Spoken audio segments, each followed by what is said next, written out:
mot éducation populaire, citoyen, est-ce que tu peux préciser un peu le sens de ces termes pour toi et pour le collectif?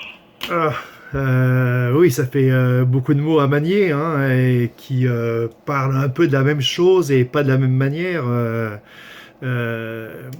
c'est vrai que nous, le collectif, quand on s'est créé, évidemment, on se construit à partir de mouvements qui interviennent dans la société, qui essaient de prendre une place, de défendre des points de vue, des positions. Et de l'éducation populaire, aussi par mon expérience, moi j'en retire surtout la question que c'est une posture qu'on adopte dans la vie, hein, une posture qui fait que quand on doit prendre une décision, quand on doit faire une proposition, quand on doit discuter et tout, on ne se situe pas dans une posture supérieure ou de sachant en disant voilà, moi j'ai vachement lu, j'ai appris des choses, tout ça et tout, mais plutôt dans une position, on est là pour discuter, pour échanger, pour ensemble partir de ces savoirs, pour en construire peut-être des nouveaux, déconstruire les savoirs anciens qu'on peut avoir. Donc l'éducation populaire, c'est d'abord, à mon sens, une démarche politique. Hein, et c'est un petit problème que l'on a aujourd'hui dans la société, c'est que ce mot éducation populaire, il a été beaucoup aujourd'hui assimilé à des notions comme l'éducation tout au long de la vie, ou des notions qui finalement permettent aujourd'hui de mettre en œuvre des outils, je dirais, des outils intéressants auprès d'habitants, auprès de personnes, pour que les personnes participent, mais ne se posent pas la question profondément de la société dans laquelle on est, et pourquoi est-ce qu'aujourd'hui des personnes se trouvent exclues de cette société et justement n'ont pas le droit à la parole.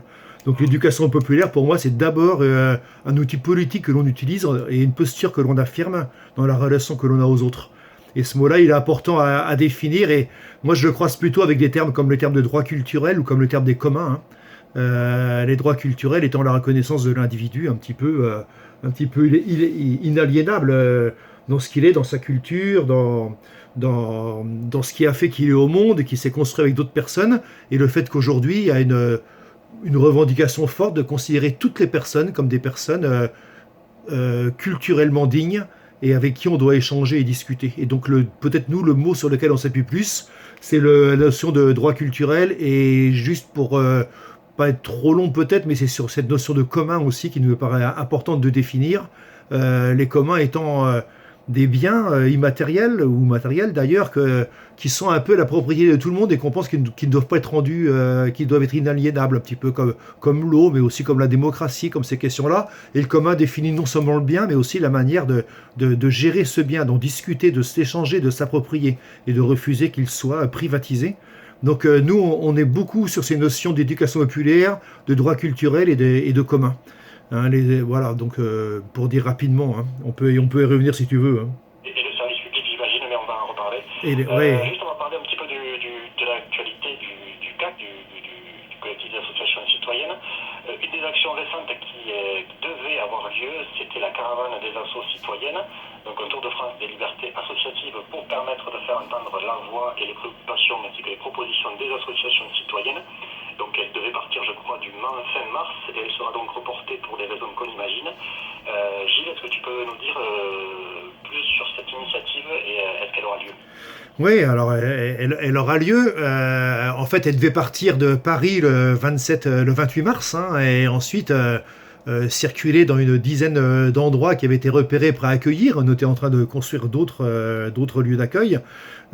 Cette caravane des assos citoyennes, c'est la longue histoire du collectif des associations citoyennes depuis 10 ans, où on se définit non seulement comme un mouvement de réflexion, d'analyse de la société, mais aussi d'organisation, de lutte et de résistance sur le territoire.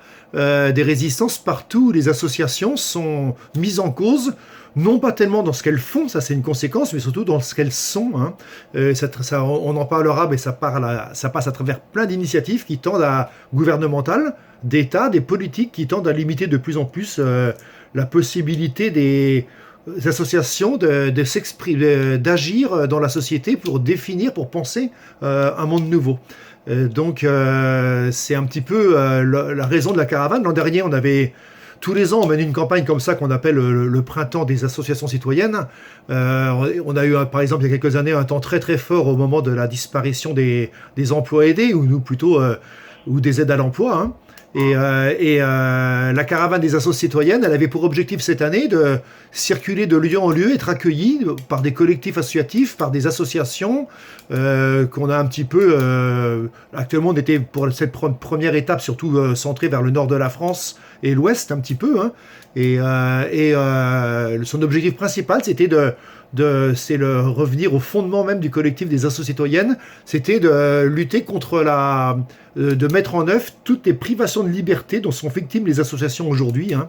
Il y a des atteintes aux libertés flagrantes actuellement, et un petit peu c'est de les décortiquer et comment elles se manifestent et pourquoi il y a aujourd'hui ces atteintes aux libertés associatives. Donc voilà, c'était vraiment l'objectif de la caravane, de mettre en évidence par des discussions, par des croisements, par des rencontres, ces atteintes aux libertés associatives. Donc, pour éviter de se sentir seul aussi dans les combats associatifs, parfois on est un peu isolé. C'est aussi le but de faire rencontrer les gens sur le territoire. Oui, c'est se faire rencontrer les gens et puis surtout identifier quelles sont ces raisons, ces thèmes qui font qu'aujourd'hui on est en difficulté quand on doit s'organiser localement. On travaille dans le cadre d'un collectif qui s'appelle la Coalition. Là, c'est Liberté Associative Coalition, qui regroupe une quinzaine, qui regroupe 16 mouvements actuellement. Des mouvements comme la Quadrature Tunet, les Passes sans nous ou d'autres. Bon, ce sont des mouvements qui, tous dans leur champ, identifient des atteintes à leur liberté. Ça va passer par des atteintes politiques de personnes qui nous combattent, et ça, après tout, elles sont légitimes. Hein. Il y a des personnes qui combattent la légitimité des associations à agir et à être autre chose que des prestataires de services sur un territoire. Mais c'est aussi des atteintes directes, par exemple sur la limitation des subventions et la suppression totale de subventions pour certaines fédérations. Moi, je viens d'une fédération, c'est la Fédération des Maisons des Jeunes et de la Culture. Eh bien, en Pays de la Loire, du jour au lendemain, le Conseil régional des Pays de la Loire a retiré 100% des subventions à toutes les têtes de réseau. Ce qui fait que ma fédération, aujourd'hui, elle a dû licencier ses 2 salariés, rendre ses locaux, etc. Et ça, ce sont des atteintes à mener un projet associatif. On veut bien de nous, quand on est des bénévoles, quand on peut, sur les territoires, mener des actions. D'ailleurs, on nous dépose des appels à projets de cette manière-là, mais seulement pour exprimer le pourquoi on est en association, ce qui fait qu'on s'est réunis et comment est-ce qu'on envisage la société demain, et comment est-ce qu'on est des acteurs des politiques publiques. Eh bien, c'est là que ça coince. On ne nous reconnaît plus, on reconnaît plus aux associations ce rôle-là. Donc, c'était l'objectif de la caravane des associations citoyennes, c'est d'aller sur le terrain, accompagné, donc on appelle ça en sous-titre le Tour de France des libertés associatives, donc accompagné par la coalition qui vient de publier un rapport qui est d'une centaine de pages, qui prend en exemple une centaine d'associations et qui démontre dans quel champ et de quelle manière sont mises en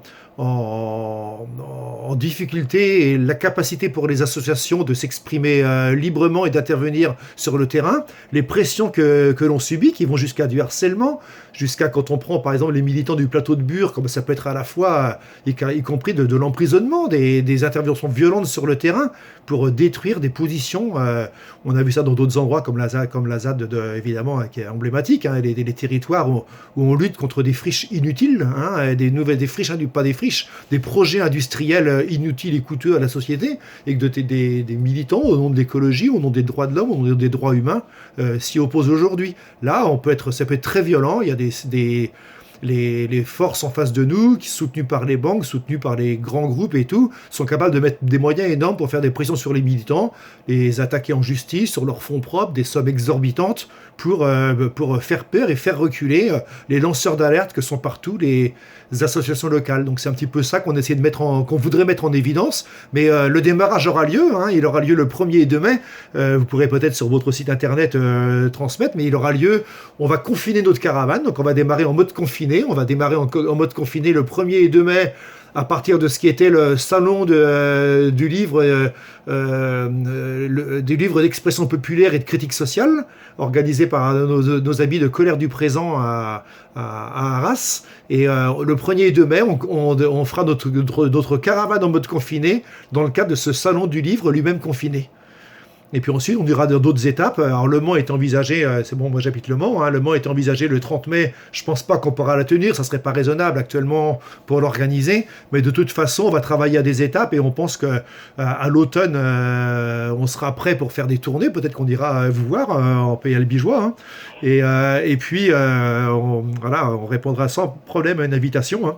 Et on espère tout de même, il y a prévu à Nantes du 19 au 23 août, l'université des mouvements sociaux et des solidarités, hein, qui avait regroupé il y a 2 ans à Grenoble plus de 2000 personnes.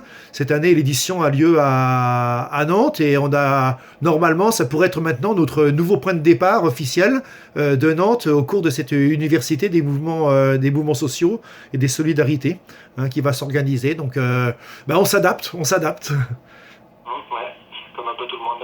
Ouais. J'enchaîne un petit peu en avance. Il y a quelques jours, le 8 avril dernier, le CAC a publié une tribune intitulée pour un grand plan de soutien à la vie associative pour plus de solidarité citoyenne, donc qui est à la fois un constant accablant sur la situation des associations et du secteur public, mais aussi une analyse et des propositions. Est-ce que tu peux nous résumer un peu les grandes lignes de ce texte? Oui, c'est un texte qu'on veut assez court dans sa forme, parce qu'un communiqué doit rester accessible et simple. Mais la base du communiqué, qu'on prend le temps d'écrire, parce qu'on le partage avec les associations qui sont membres du CAC, les adhérents à titre individuel, mais on veut pas toujours être dans la réaction à chaud dans l'immédiat. D'autres le font, ils en ont la force. Nous, on veut prendre le temps du détour, de la réflexion. Mais en gros, le principe du CAC et de se communiquer, c'est de prendre un détour par rapport à ce que vivent les associations. On ne vit pas tout seul dans notre petit monde, et puis nous, associations, on a des subventions, on mène notre action, etc. On est dans une société complète, et cette société elle est organisée par une sphère politique, et par un mode politique aujourd'hui qui gère la société, qui est le néolibéralisme. Et nous, clairement, on essaie d'identifier en quoi les décisions gouvernementales prises aujourd'hui et les politiques d'État, elles sont directement issues c'est pas du hasard, c'est pas ils ont pas bien fait tel truc, ils ont perdu du temps pour débloquer telle et telle chose. Non, ce sont des politiques organisées, voulues depuis des dizaines d'années par un système économique précis, développé et théorisé, et qui fait que quand on parle ne serait-ce que de la pénurie des masques, ou aujourd'hui on parle de l'inorganisation de l'hôpital qui n'est plus en mesure de, etc. Il y a des raisons. En 2009 par exemple, la loi de Madame Roselyne Bachelot qui s'appelait Hôpital, Patients, Santé et Territoire, c'est la loi de 2009 qui a détricoté complètement tout le service public d'éducation, pardon, pas d'éducation, pour dire pareil sur l'école, mais de santé, allant vers une privatisation des hôpitaux, parce qu'il y a ce sont des marchés financiers qui s'ouvrent sur ces questions-là. La tarification à l'acte qui pousse par un mécanisme à produire plus d'actes pour essayer de maintenir des subventions qui sont minimes.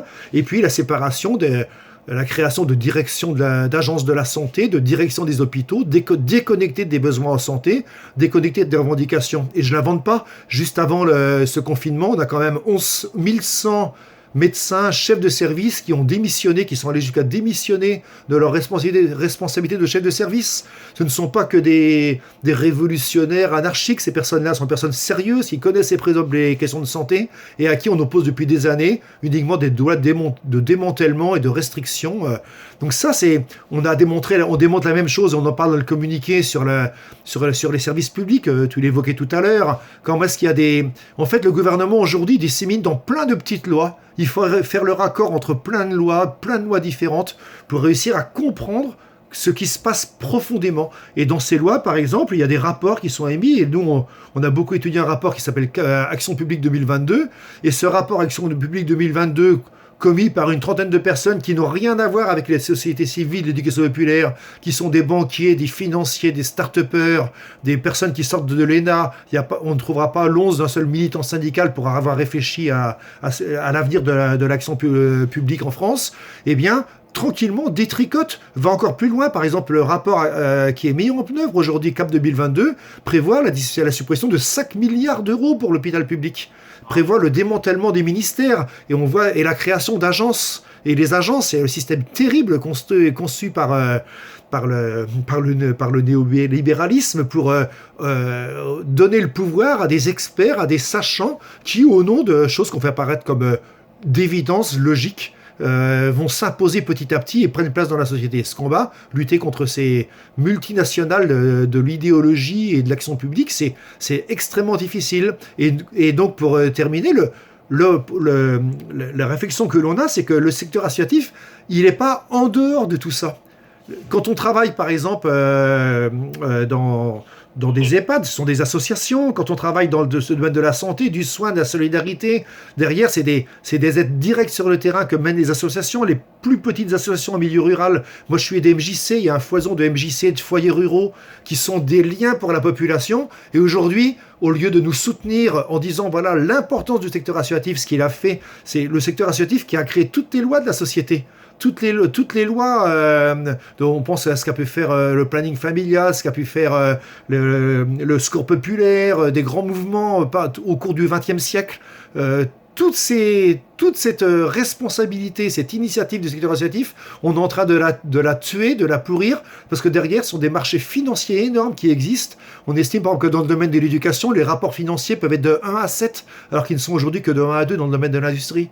Donc on est en train d'ouvrir le secteur du social, de la solidarité, à des marchés publics, pour tuer le secteur associatif, et ils peuvent se le permettre, les banques, les acteurs du CAC 40, ils peuvent perdre pendant des années, des milliers et des millions d'euros pour mettre la main sur un secteur pour ensuite gagner de l'argent. Et c'est ça un petit peu qu'on veut démontrer dans ce rapport, c'est qu'on n'a plus besoin, il ne nous faut pas des mesurettes. Le secteur associatif, c'est le secteur... Et nous, ce qu'on appelle les associations citoyennes, je n'ai pas défini ce qu'étaient les associations citoyennes, mais les associations citoyennes sont des acteurs majeurs de la pensée sur les territoires, de l'outillage des habitants pour comprendre la société, pour agir dessus à travers des multiples d'actions qui ne s'en tiennent pas uniquement à améliorer l'environnement, mais aussi à remettre en cause les fondements de la société. Donc voilà. Hein. Donc, par exemple, les lois, etc. Ben, comprendre les lois, les analyser, oui. De collègue à toi, Jean-Claude Bois, oui. qui est aussi membre de la coordination nationale du collectif des associations citoyennes. Et lui, il a publié le 5 avril dernier sur un blog Mediapart un texte d'analyse sur les lois d'exception votées récemment. Donc un texte assez long. Il faut profiter du confinement pour justement se pencher sur ce texte. Et donc on peut craindre ces lois votées, on peut craindre leur application. Est-ce que toi, Gilles Roubi, est-ce que bien que tu ne sois pas l'auteur de ce texte, j'imagine que tu en partages la teneur? Oui, c'est ça. C'est pour ça qu'on a créé très récemment ce blog sur Mediapart. C'est le collectif des associations citoyennes. C'est assez facile à trouver, hein, parce qu'actuellement c'était uniquement sur mon blog personnel qu'on trouvait les éléments des fois du CAC. On l'a fait parce qu'actuellement on a une foison d'associations, de mouvements, de personnes qui publient des écrits, qui essaient d'analyser la société, et on a voulu les regrouper quelque part en disant ben voilà, on les met en débat. Donc voilà, ils sont pas le fait du collectif lui-même, mais Jean-Claude est notre ancien président. Il y a quelques mois, il était encore président, juste avant moi, et les analyses qu'il fait, sont extrêmement précises. Effectivement, il ne s'agit pas aujourd'hui dans son texte de contester qu'on a besoin de mesures à mettre en œuvre et que le gouvernement a besoin de prendre la main, mais de contester peut-être la manière dont c'est fait, c'est-à-dire que créer des lois d'exception. Un exemple très simple, il y a le 5 avril, je crois, si je ne me trompe pas, il y a un décret qui vient de sortir qui donne les pleins pouvoirs aux préfets dans les départements et dans les régions pour prendre le pas sur la loi. Les préfets ont tout pouvoir aujourd'hui dans tous les domaines et sans limitation de durée. Et Naomi Klein, cette chercheuse militante américaine, dans un livre qui s'appelle La stratégie du choc, a identifié comment est-ce que les moments de crise dans la société, dans le monde entier, ont toujours été des moments de durcissement, de restriction des libertés, de privatisation des services publics, et d'aller encore plus loin dans la mise en œuvre de politiques qui, en fin de compte, à la fin s'installent. Elles sont prises dans l'urgence, mais finalement, pourquoi ne pas ça a du bien, ça permet de réagir plus rapidement, d'être actif, etc. Et d'endormir un petit peu la vigilance des citoyens et des associations. Alors, c'est ce que démontre à travers l'analyse de ce projet de loi, mais derrière, il faut lire toutes les ordonnances, c'est que les mesures qui sont prises aujourd'hui sont de plus en plus strictes.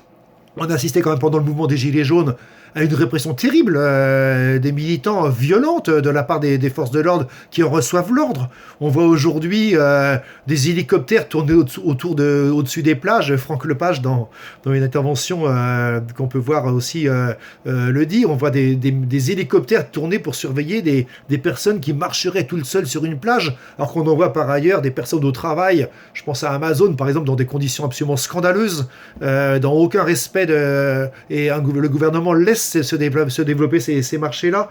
Donc il y a eu des mouvements sociaux très très importants, des mouvements de grève, des mouvements qui tout le temps vont vers toujours plus de répression. Et aujourd'hui, les lois, elles vont, ces lois d'exception, elles vont dans ce sens de toujours plus de limitation des droits des travailleurs, de limitation du code du travail, aller jusqu'à une capacité de travailler jusqu'à 60 heures en nous disant «Oh, mais personne l'utilisera». Mais quand même, peut-être que jusqu'au 1er décembre, on aura besoin. On voit des entreprises qui aujourd'hui font prendre de force tout leur congé aux salariés sous peine de les licencier. Les salariés n'ont pas d'autre possibilité que d'accepter. Et ces questions-là, ça ouvre des portes. Par contre, on ne voit pas un rétablissement, ne serait-ce que pour un an, pour 8 mois de la taille de l'impôt sur la fortune, par exemple. Des capitaux qui circulent. On ne voit pas de mesures beaucoup plus strictes sur l'évasion fiscale qui coûte entre 60 et 80 milliards par année. Donc Jean-Claude essaie dans ce texte d'analyser beaucoup plus loin le décret pour envisager On voit beaucoup sur Internet des appels sur le jour d'après. Hein. Et demain, qu'est-ce qui va se passer après? Eh bien actuellement, après, ce qui va se passer, c'est qu'on va être pris dans un carton de lois qui vont d'ordonnances qui ne sont pas forcément limités dans le temps et qui vont installer une société encore plus sous l'emprise des politiques néolibérales. Alors évidemment, on ne va pas décortiquer tout le texte très concret Oui. du Code Bois, mais ici on renvoie les auditeurs et auditrices sur le blog de Mediapart du collectif des associations citoyennes. C'est ça, oui.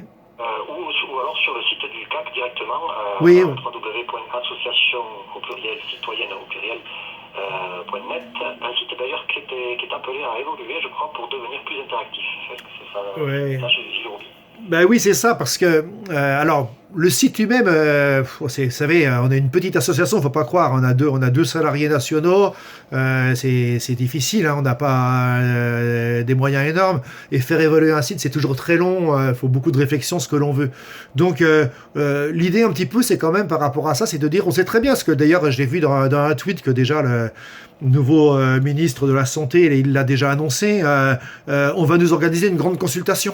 On nous l'a fait pour tout. Aujourd'hui, après les Gilets jaunes, on sort par des grandes consultations qui noient le poisson, qui ne permettent pas de répondre correctement. Donc nous, on dit aujourd'hui, il faut travailler encore mieux à identifier où sont les résistances, où sont les paroles, où sont les personnes qui se situent et ont envie d'agir dans ce cadre des associations citoyennes, c'est-à-dire des associations citoyennes sont celles qui ont pour objet d'agir sur la société pour la transformer. C'est ça notre enjeu.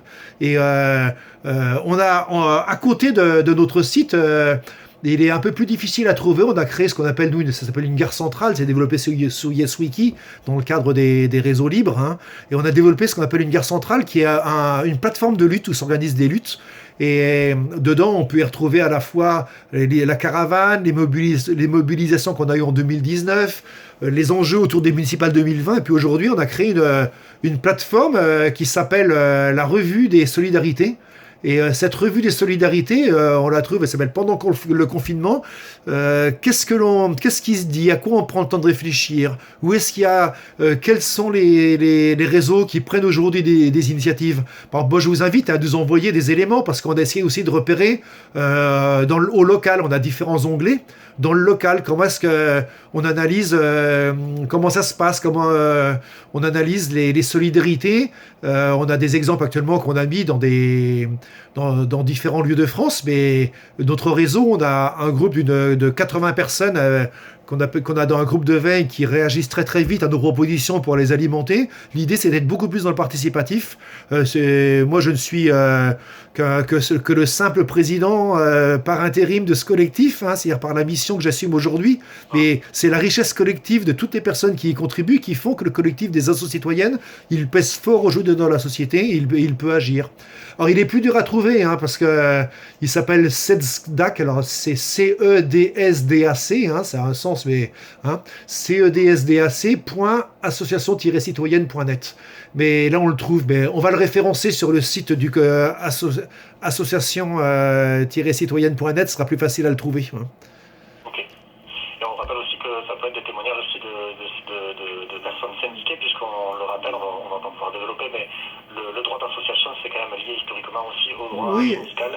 Et ça faire remonter le savoir avec Oui. les expériences d'entreprise, c'est aussi ça, faire des Mais, éducations populaires. mais d'ailleurs, nous, au CAC, on travaille à la fois avec l'UNSA, et d'ailleurs, dans notre CA, on a un membre de l'UNSA qui est membre du conseil d'administration, mais beaucoup avec le syndicat solidaire, avec les syndicats de la FSU, sur ces questions-là, et qui sont tous acteurs ou membres du CAC, et que l'on retrouve à différents moments, par exemple avec le SEDU et Solidaire, très très fort contre, quand je dis la FSU, je voulais dire pas la SEDU, pardon, hein, avec la FSU, contre ce qui est la mise en place du service national universel, qui là certainement va être dérogé, mais qui est un des grands scandales qui arrive actuellement, de prise de pouvoir idéologique sur la jeunesse, ce service national universel. Donc là, on se retrouve avec des syndicats sur ces questions-là, évidemment.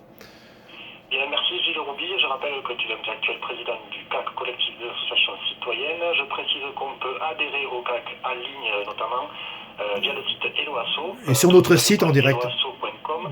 On peut adhérer donc en tant que personne physique ou personne morale, donc association. Et j'ajoute enfin que le CAC participe au projet Transiscope aussi, Oui. des alternatives de la transition écologique et sociale qu'on peut retrouver sur Transiscope. Oui, oui, bien sûr. Un grand merci à toi Gilles. Merci Will. À toute l'équipe du CAC et prenez soin de vous. Merci beaucoup à toi et bonne suite pour vos émissions, c'est important. Hein. Merci à vous. Allez, ciao.